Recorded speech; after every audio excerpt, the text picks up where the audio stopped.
الحمد لله نحمده ونستعينه ونستغفره ونؤمن به ونتوكل عليه ونعوذ بالله من شرور أنفسنا ومن سيئات أعمالنا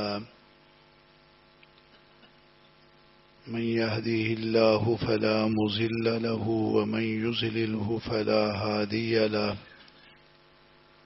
وأشهد أن لا إله إلا الله وحده لا شريك له وأشهد أن محمدا عبده ورسوله أما بعد فأعوذ بالله من الشيطان الرجيم بسم الله الرحمن الرحيم حاميم والكتاب المبين إنا أنزلناه في ليلة مباركة إنا كنا منذرين.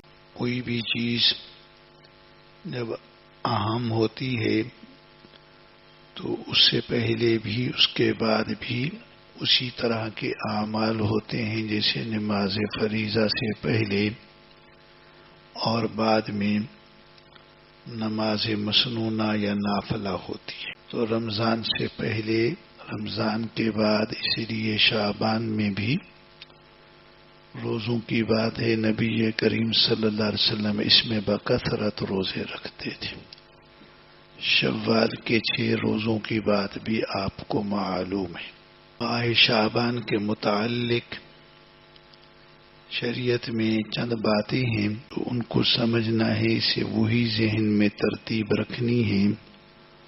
لوگوں میں شعبان کے متعلق کئی بدعات بھی ہوتی ہیں، لغویات بھی ہوتی ہیں، ان سے بچنا ہوتا ہے.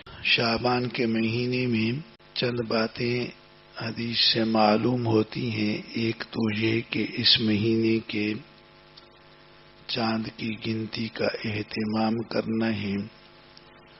دوسری بات 15 شعبان کی رات میں قیام دن میں صیام کے استحباب کی بات ہے. تیسری بات 15 شعبان کے بعد روزہ رکھنا خلاف اولا ہے. اور چوتھی بات شک والے دن میں روزہ رکھنا ممنوع ہے. اس میں رسول اللہ صلی اللہ علیہ وسلم نے فرمایا شعبان کے چاند کی گنتی رکھو رمضان کے لیے، یعنی شعبان کے مہینے کی پوری تاریخ معلوم. ابو داود شریف کی حدیث ہے رسول اللہ صلی اللہ علیہ وسلم شعبان کا اتنا خیال رکھتے تھے کہ کسی ماہ کا اتنا خیال نہ فرماتے تھے، یعنی چاند کے لحاظ سے.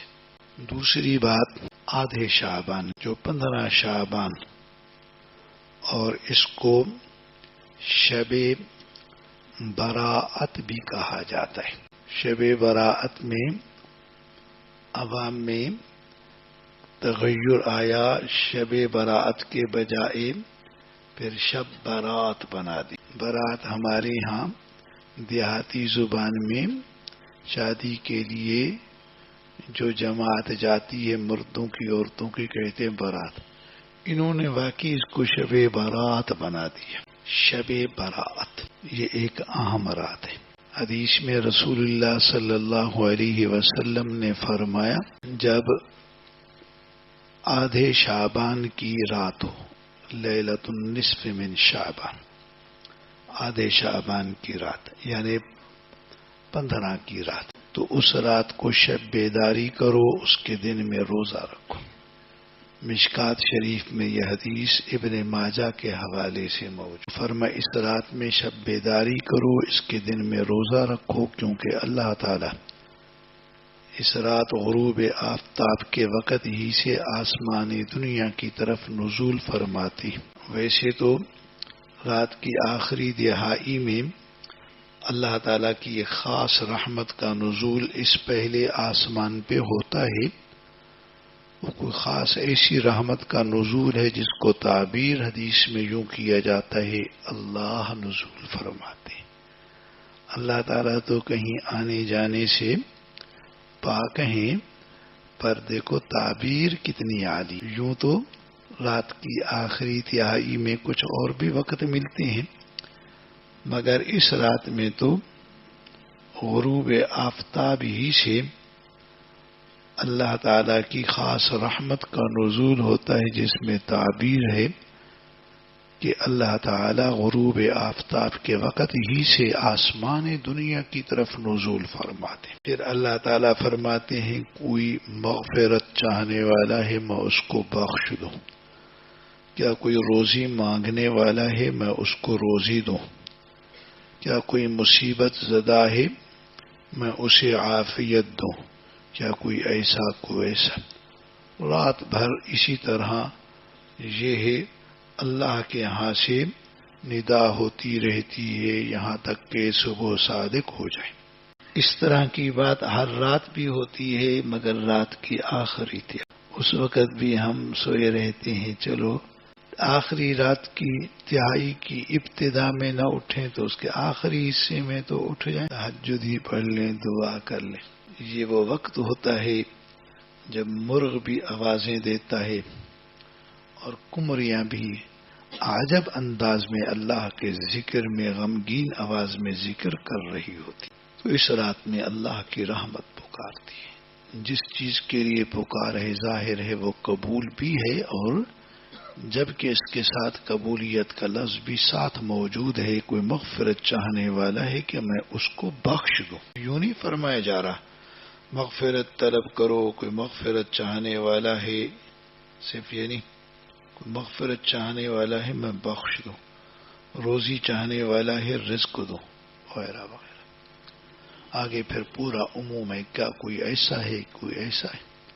حضرت عائشہ رضی اللہ عنہا فرماتی ہیں 15 شعبان کی رات تھی، میں نے اس رات نماز کے سجدے میں آپ سے یہ دعا مانگتے ہوئے سنا، اعوذ بعفوک من عقابک واعوذ برضاک من سخطک۔